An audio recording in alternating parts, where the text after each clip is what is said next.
Cette séquence s'inscrit dans la thématique sur les agrosystèmes et le développement durable. Il existe une diversité d'agrosystèmes terrestres et aquatiques qui sont gérés afin de produire la biomasse qui est nécessaire à l'humanité pour ses besoins alimentaires, pharmaceutiques, le textile ou les agrocarburants par exemple.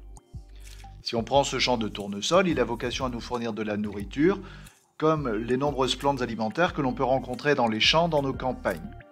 La culture de coton permet de combler nos besoins en fibres textiles et il existe une grande diversité de plantes cultivées comme ici ces champs de lavande pour les parfums ou une diversité d'élevages à la fois pour nous fournir du lait, de la viande ou des œufs par exemple.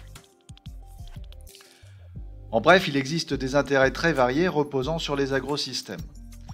Il faut produire une biomasse de plantes ou d'animaux nécessaires à l'humanité, comme des denrées alimentaires, des textiles, des agrocarburants, des médicaments, etc.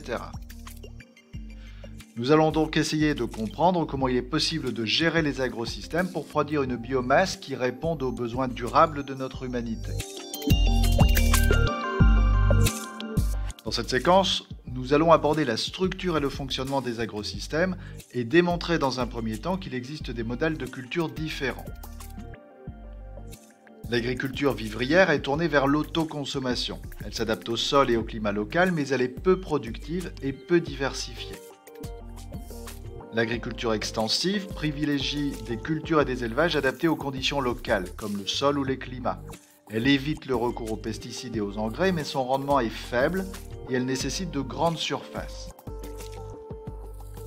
Enfin, l'agriculture intensive cherche à maximiser la production agricole, y compris celles qui sont inadaptées au climat ou au sol de nos régions. Son rendement est élevé car cette agriculture consiste à apporter beaucoup d'engrais, d'arrosage et de produits phytosanitaires. Elle répond à une demande mondiale qui est forte, mais elle appauvrit les sols et les sources de pollution diverses. Pour mieux appréhender le fonctionnement d'un agrosystème, il est intéressant d'y évaluer les flux de matière et d'énergie.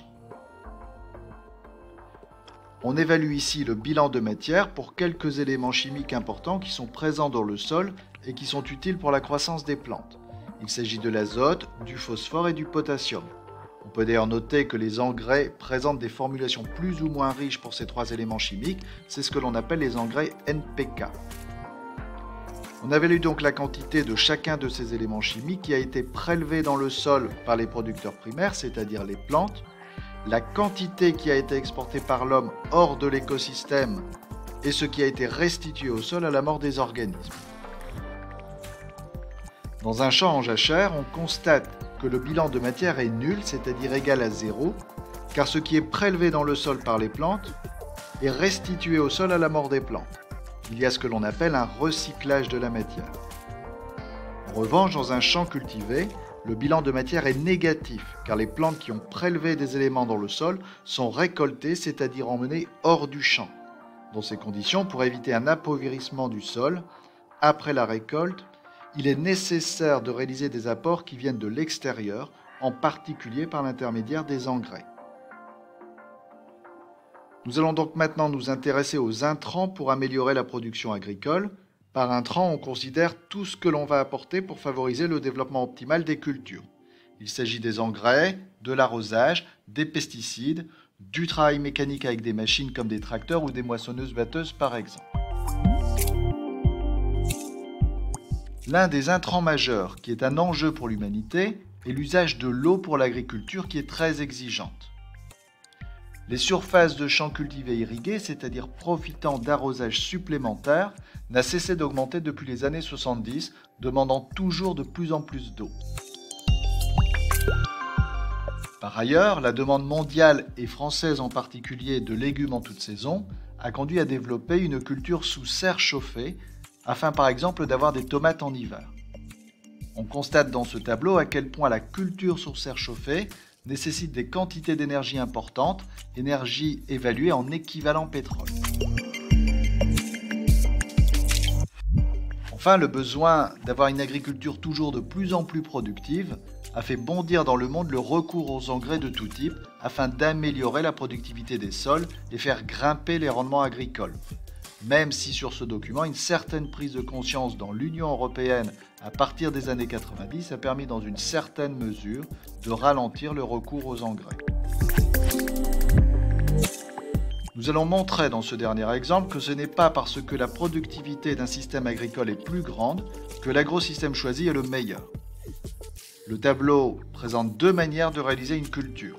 La culture pluviale se contente des pluies naturelles qui arrosent les champs, alors que la culture irriguée met en œuvre un arrosage artificiel ainsi que quelques modifications supplémentaires.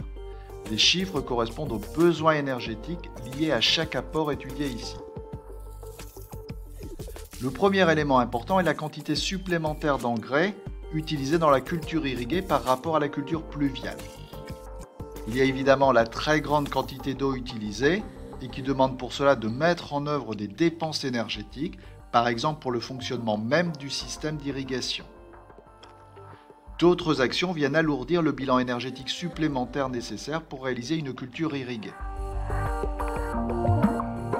On peut comparer la productivité de chaque type de culture, c'est-à-dire la quantité de plantes produites. Dans une première approche, on constate que cette productivité est bien meilleure pour la culture irriguée et on peut formuler les mêmes commentaires pour la quantité de grains de maïs récoltés, qui est exprimée ici en tonnes par hectare. Pour comparer l'intérêt de chaque type de culture, il est possible de calculer ce que l'on appelle le rendement écologique.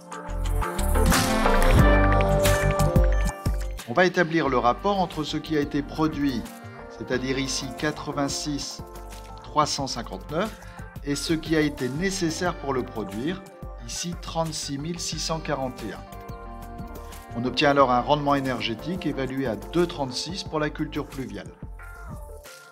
Pour la culture irriguée, si on fait le même calcul, on obtient un rendement énergétique de 1,83. La productivité a certes été meilleure, mais il a fallu utiliser tellement d'énergie pour y arriver qu'au final, le rendement énergétique est plus faible. La productivité a donc un coût environnemental.